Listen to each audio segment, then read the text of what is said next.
All right, for the next few minutes, we're going to dive into a really powerful call to action from the Kenya Conference of Catholic Bishops. It's their 2026 Lenten campaign, and the whole thing is centered on this idea of building a just, peaceful, and united Kenya by really truly upholding equity and human dignity for every single person. And this spiritual bedrock for this entire campaign, it comes from this verse from the prophet Amos. It just sets such a powerful tone, right? This isn't about a trickle of justice, it's a call for justice to be this constant, rushing, life-giving force in society. So, building on that foundation, we're zeroing in on the theme for week 3, the sanctity and dignity of human life.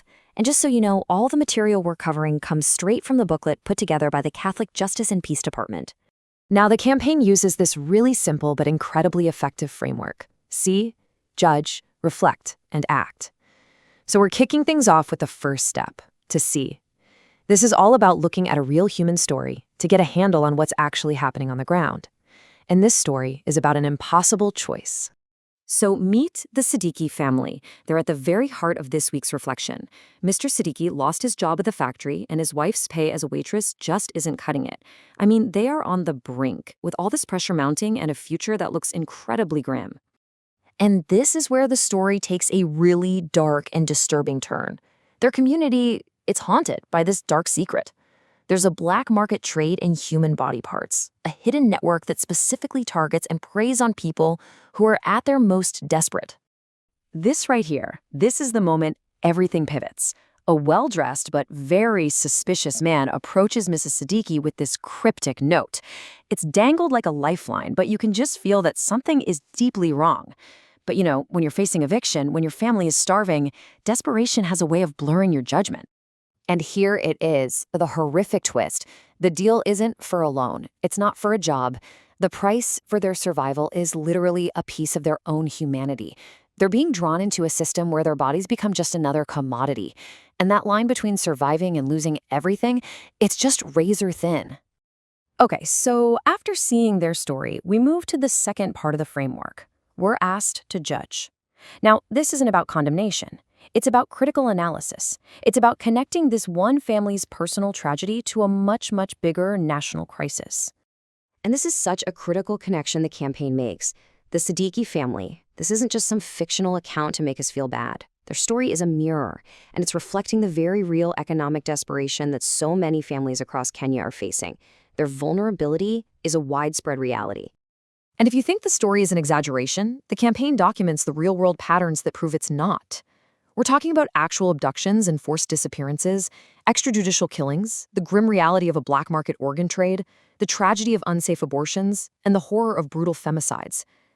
This is the crisis the Siddiqui story represents. This brings us to a really jarring contrast. On one hand, you have Kenya's strong legal framework, the Constitution, international protocols, all saying that life and dignity are sacred. But on the other side, the harsh reality is exploitation, a sense of impunity, and the commodification of human life. There's this huge gap between the law and what people actually experience, and it's often driven by corruption and a failure to enforce those laws. So we've seen the problem, and we've judged the situation. Now the campaign invites us to reflect. This is the third step, where we shift inward and look for a spiritual perspective, for meaning and hope in the middle of all this darkness. And this reflection is grounded in these scripture readings. You see a common thread running through them. From God providing water from a rock in the desert to Jesus' encounter at the well, it's all about a deep thirst, both physical and spiritual, and the promise that that thirst can be quenched. This brings us to the central metaphor of living water. Jesus offers this to the Samaritan woman, a person who is an outcast, and it's a symbol for something more than just water. It's about the spiritual peace, love, and joy that can fill that deep emptiness that desperation creates in our hearts. The takeaway here is just huge. Jesus looked right past the woman's reputation and saw her inherent goodness and worth. And the campaign calls on us to do the same thing, to recognize that every single human life, from the moment of conception to natural death, is a precious gift from God. So, after seeing, judging, and reflecting, we finally get to the most crucial step: to act. This is where everything we've talked about moves from just understanding an issue to demanding a personal response from each of us. And it starts with some deep, personal questions. I want you to really think about this for a second. When you are under pressure, when you're in a crisis, Do your choices actually honor this idea that every human life is sacred? Or is that something you're willing to compromise on? And here's another question, and this one is for anyone who's ever felt like the Siddiquis. In the face of overwhelming hardship, how can you hold on to your own dignity, your own worth? It's a question about finding resilience and faith, even in the darkest of times. To help with that, the campaign provides this examination of conscience. And look, these are not easy questions. Do I stay silent when I see injustice? Do I prioritize money or convenience over a person's dignity? It really forces us to look in the mirror at our own complicity and our own courage. Because reflection has to lead to action, right? The campaign lays out 4 clear, tangible steps. This isn't just about feeling bad about the problem. It's about doing something, from personal prayer all the way to public advocacy for fair jobs and supporting the people on the front lines. This all brings us to the conclusion, and it's all wrapped up in this one powerful call to action: break the chain. This is the central metaphor for the whole campaign.